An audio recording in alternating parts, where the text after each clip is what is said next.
J'ai une question à vous poser. Oui. Nous disons tous que Jésus-Christ est le corps de l'Église. Oui.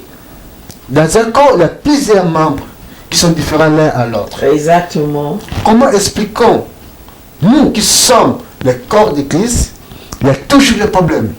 Oui. Alors justement, la communion et l'amour fraternel qui est à la base de la vie chrétienne manque quand il y a des problèmes. Parce qu'il n'y a pas de communication, parce que nous avons les bras, les mains, les yeux, le nez, chacun a sa fonction. Et quand chacun a sa fonction, si il communique bien, nous avons besoin de tout le monde. Chacun a son don. Nous avons 5 doigts dans une main. Pour pouvoir attraper quelque chose, nous avons besoin des 5 doigts. Les 5 doigts n'ont pas la même taille. Les 5 doigts n'ont pas la même fonction. Mais les 5 doigts, ensemble, unis, font une action. J'ai une petite question qui vient à l'esprit là. Oui. Vous avez parlé des temps. Oui. C'est ça le problème qui se pose maintenant dans l'église. C'est ça. Peut-être quelqu'un qui a un don de prophétie. L'autre il n'a pas. L'autre peut-être c'est évangélisation. Exactement. Et ça cause des problèmes tout ça. Complètement. Ouais. Aussi, parce que les gens, il y en a qui ne sont pas conscients de leurs dons, premièrement. Il y en a qui sont conscients de leurs dons, mais comme ils n'ont pas des fonctions au sein de l'église, quelquefois l'église étouffe ses dons. Et c'est ce qui est dommage. Chacun devait... Allons-nous prétendre aimer Dieu que nous ne voyons pas? Il y en a qui sont très religieux et qui aiment Dieu. Ils se disent aimer Dieu au-delà de tout, mais qui n'aiment pas son prochain. Remplis ton église de l'amour. L'église devait être un modèle pour le monde, pour montrer au monde que nous pouvons vivre une vie chrétienne basée sur la communion et l'amour fraternel.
Shalom, shalom, shalom.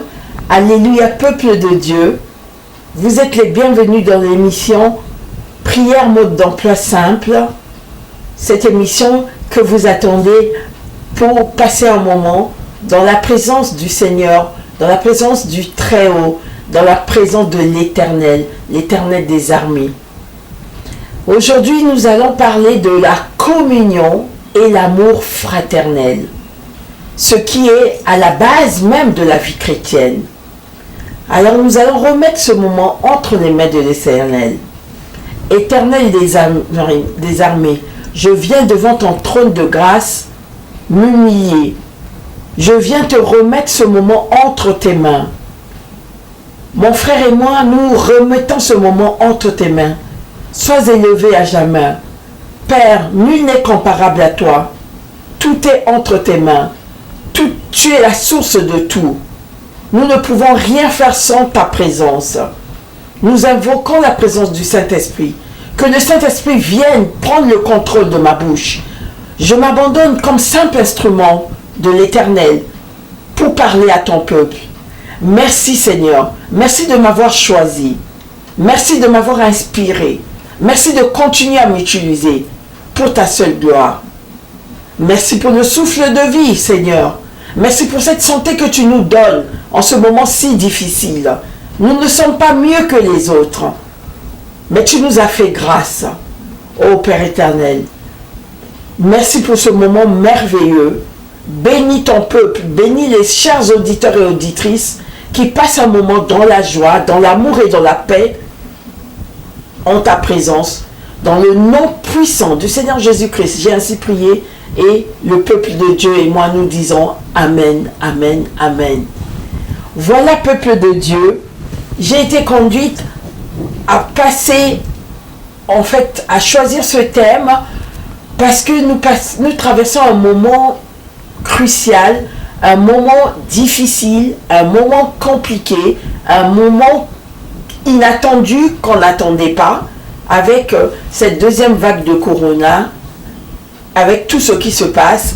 Et nous arrivons à la fin de l'année où c'est le moment des bilans, le moment où nous faisons un bilan avec notre Dieu. Et nous ne pouvons que lui rendre des actions de grâce, lui dire merci. Merci de nous avoir gardés jusqu'à maintenant. Merci d'avoir traversé toute l'année 2020, malgré toutes ces tribulations, malgré toutes ces difficultés. Et donc, pour pouvoir traverser ce moment, nous devons faire preuve d'une vie chrétienne réelle. Et la vie chrétienne réelle est basée sur la communion et l'amour fraternel. Et pour illustrer tout ça, j'ai choisi 4 passages bibliques. Nous allons lire le tout premier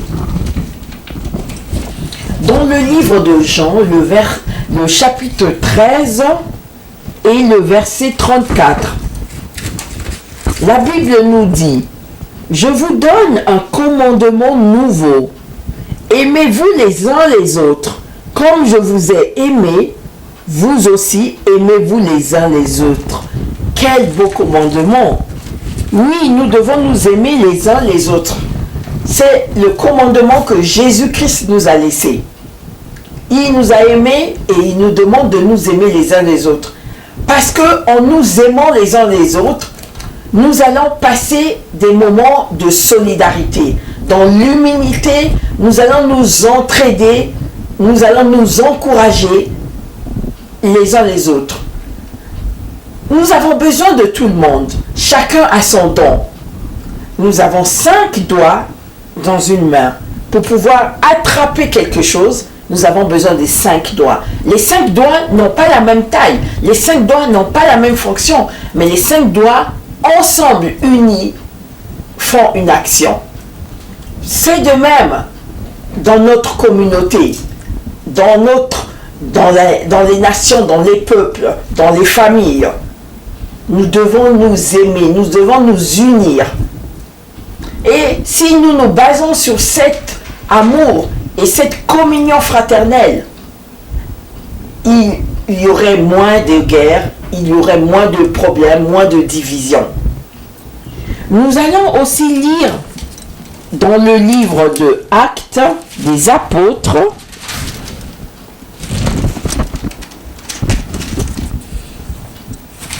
Actes des Apôtres chapitre 2 et verset 42. Nous lisons. On va, pour une meilleure compréhension, commencer par le verset 41. Ceux qui acceptèrent sa parole furent baptisés. Et en ce jour-là, le nombre des disciples s'augmenta d'environ 3000 âmes. Verset 42. Ils persévéraient dans l'enseignement des apôtres, dans la communion fraternelle. Voilà. Nous allons aussi lire un passage que on nous a parlé donc de la communion fraternelle qui est très importante. Nous allons lire un passage qui est souvent utilisé dans les mariages où on parle de l'amour. C'est dans 1 Corinthiens chapitre 13 versets 4 à 7 qui nous dit: la charité est patiente, elle est pleine de bonté. Là, le mot charité, c'est le mot amour. La charité n'est point envieuse. La charité ne se vante point, elle ne s'enfle point d'orgueil. Verset 5. Elle ne fait rien de malhonnête, elle ne cherche point son intérêt, elle ne s'irrite point, elle ne soupçonne point le mal. Verset 6. Elle ne se réjouit point de l'injustice, mais elle se réjouit de la vérité. Verset 7, elle excuse tout, elle croit tout, elle espère tout, elle supporte tout. Amen, amen. Nous venons donc de lire dans 1 Corinthiens, chapitre 13, versets 4 à 7.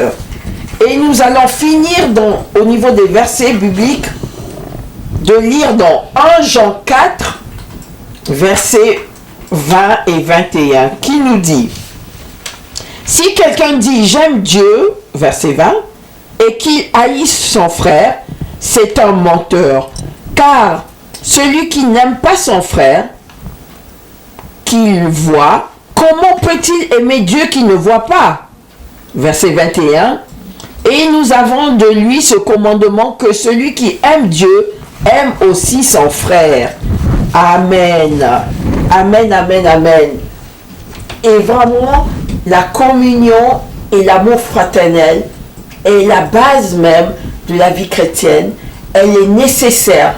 Elle nous permet de vivre comme Dieu l'avait programmé, l'avait planifié et comme Dieu le veut. Donc selon la volonté de Dieu. Nous devons nous aimer les uns les autres. Si nous ne nous aimons pas les uns les autres, alors que nous nous voyons, comment allons-nous prétendre aimer Dieu que nous ne voyons pas? Il y en a qui sont très religieux et qui aiment Dieu, ils se disent aimer Dieu au-delà de tout, mais qui n'aiment pas son prochain. Ce n'est pas dans la vérité biblique, ce n'est pas dans la parole de Dieu, ce n'est pas la volonté de Dieu et ce n'est pas la conception de Dieu. Dans les églises, souvent, ce qui fait que les gens sont déçus et qui ne reviennent pas, c'est cette communion qui manque, cette communion, cette fraternité, cet amour fraternel d'entraide. Dans les églises, maintenant, souvent, il y a des compétitions de place, des postes. C'est pas ce que Dieu nous a laissé. Commençons à nous aimer les uns les autres. Avant de revendiquer que nous servons Dieu, que nous aimons Dieu de tout notre cœur, alors que nous ne le voyons pas. Et nous devons mettre en action notre amour les uns pour les autres, que ce soit aussi un amour inconditionnel comme Dieu nous aime. C'est-à-dire, nous nous aimons tels que nous sommes. Nous devons nous supporter les uns les autres. Nous devons nous entraider.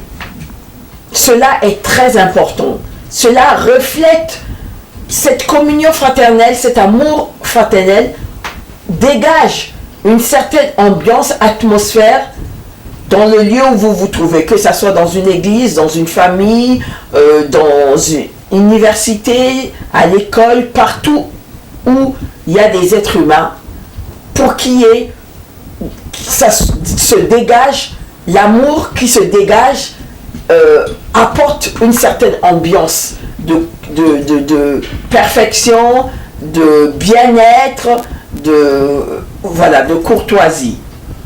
C'est très important ce sujet et cela va aussi au niveau du professionnel.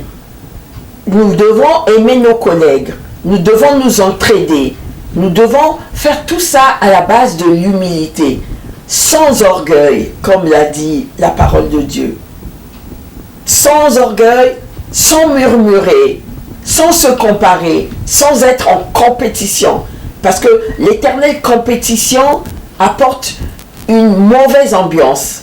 La compétition vient de Satan, qui a voulu ayant déjà la première place, a voulu dépasser Dieu le Créateur.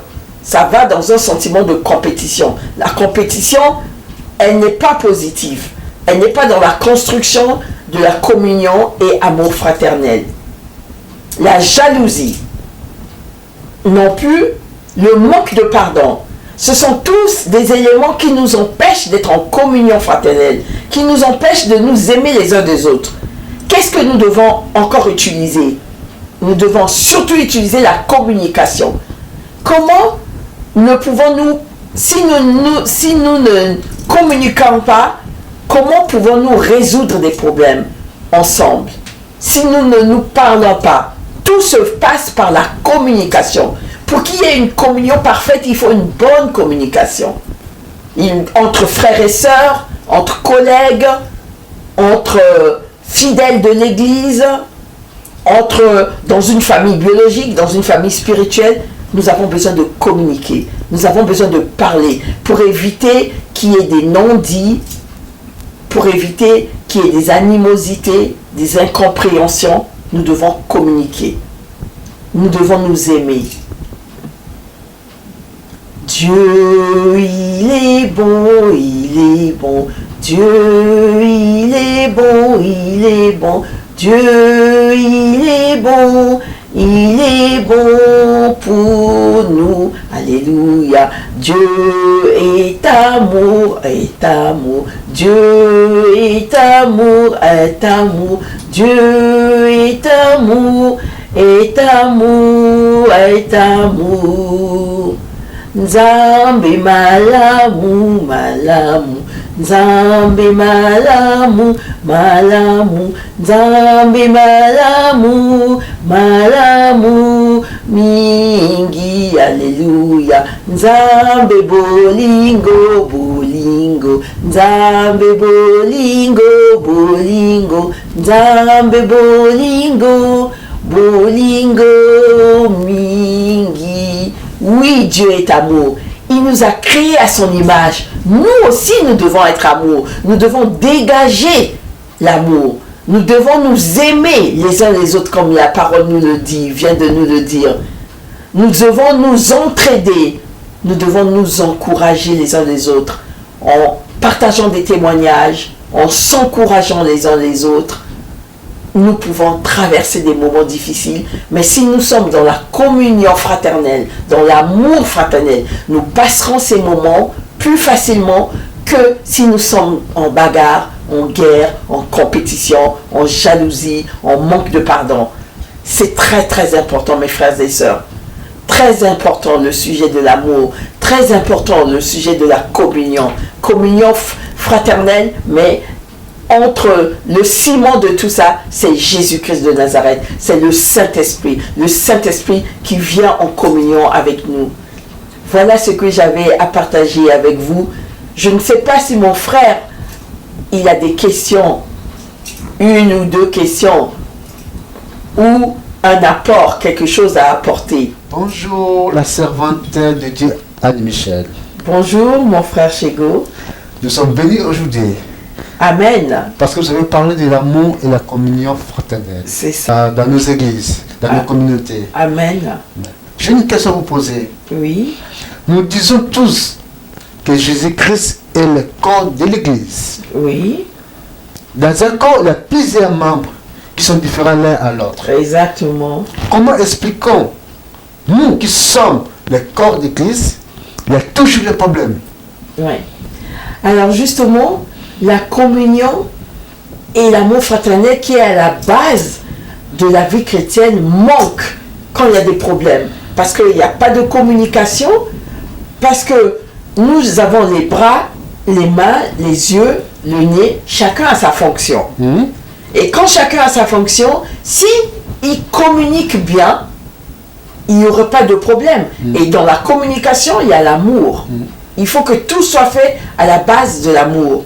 Pour éviter qu'il y ait des problèmes, c'est quand il y a l'amour. Il faut cultiver l'amour. Il faut cultiver l'amour qui nous permet d'être en communion fraternelle. Et ça évite qu'il y ait des problèmes. Donc l'unité est une bonne chose. Et l'unité se base vraiment sur l'amour. Et la communication aussi, si mon œil me fait mal, je vais appeler ma main pour vous l'emmener vers l'œil pour l'arranger. Donc, la communication est importante. Si je ne fais pas appel à ma main, l'œil va avoir mal, alors que la main peut l'aider, soulager. Voilà. Donc, si chacun restait dans sa fonction, mais sa fonction que Dieu a donnée, le don que Dieu a donné, et l'exercer comme il faut, avec amour, tout serait en harmonie. Oh, merci. J'ai une petite question qui vient à l'esprit là. Oui. Vous avez parlé des temps. Oui. C'est ça le problème qui se pose maintenant dans l'église. C'est ça. Peut-être quelqu'un qui a des prophéties, l'autre il n'a pas. L'autre peut-être c'est évangélisation. Exactement. Et ça cause des problèmes tout ça. Complètement. Ouais. Aussi, parce que les gens, il y en a qui ne sont pas conscients de leurs dons, premièrement. Il y en a qui sont conscients de leurs dons, mais comme ils n'ont pas des fonctions au sein de l'église, quelquefois l'église étouffe ses dons. Et c'est ce qui est dommage. Chacun devait exercer selon son don. D'accord. Oh, merci. Et comment faire pour être en communion les uns et les autres? Alors, pour être en communion les uns les autres, on doit se baser sur l'amour. Quand on a l'amour les uns les autres, aimons-nous les uns les autres comme la Bible vient de nous le dire, on est forcément en communion et on doit communiquer. La communication est importante. On peut s'aimer et puis ne pas communiquer. Ça rime à rien. Ça n'apporte rien. Il faut communiquer cet amour, il faut échanger, il faut parler pour créer cette atmosphère de communion. Oh, merci. Merci beaucoup. Donc l'amour couvre tout, je peux dire. Exactement. Oh, sois béni, la semaine de Dieu. Amen. Merci mon frère. Sois béni aussi pour tout le travail que tu fais pour l'œuvre de Dieu. Amen. Derrière ou même devant la caméra, la dernière fois vous avez été à l'œuvre, vous avez assuré le Saint-Esprit, vous avez utilisé puissamment. On aimerait aussi vous voir de ce côté. Pas de problème. Je vais faire une prière de clôture. Éternel des armées, je viens te remettre ton peuple entre tes mains. Nous avons parlé de la communion et l'amour fraternel. Seigneur, puisse faire que le cœur de ce public, les auditeurs et les auditrices, soient remplis de ton amour. Puisse faire qu'il y ait de l'amour dans les églises. Puisse faire qu'il y ait de l'amour dans les familles. L'amour dans les parties du travail. L'amour dans le gouvernement. L'amour dans le milieu hospitalier. L'amour partout. Afin que nous puissions pallier à ce moment difficile que nous passons. Seigneur, fais descendre l'amour. Fais descendre l'amour dans le cœur des gens. Oh, tout vient du cœur. Tout vient du cœur. Touche le cœur de chaque personne ici présente. Touche le cœur de chaque personne qui va suivre cette vidéo. Enlève l'animosité. Enlève la colère. Enlève la haine. Enlève les jalousies, les divisions. Touche les cœurs, Seigneur. Touche les cœurs. C'est à partir du cœur que tout va être résolu, tout va être touché, tout va être exprimé. L'amour inconditionnel, comme toi tu le fais envers nous. Que nous puissions nous aimer, nous qui nous voyons les uns les autres, que nous puissions partager cet amour au quotidien, par des actions, sans attendre rien de retour. Seigneur, remplis ton église de l'amour. L'église devait être un modèle pour le monde, pour montrer au monde que nous pouvons vivre une vie chrétienne basée sur la communion et l'amour fraternel. Merci Éternel des armées. Merci pour tout ce que tu vas faire pour ton peuple. Merci pour le souffle de vie. Merci. Amen, amen, amen. Soyez bénis. Recevez l'amour de Dieu. Recevez la joie et la paix. Soyez en communion. Communiquez entre vous. Aimez-vous les uns les autres. Encouragez-vous. Soyez dans l'humilité. Au nom de Jésus-Christ, j'ai ainsi prié. Et le peuple de Dieu et moi, nous disons tous Amen, Amen, Amen. À bientôt.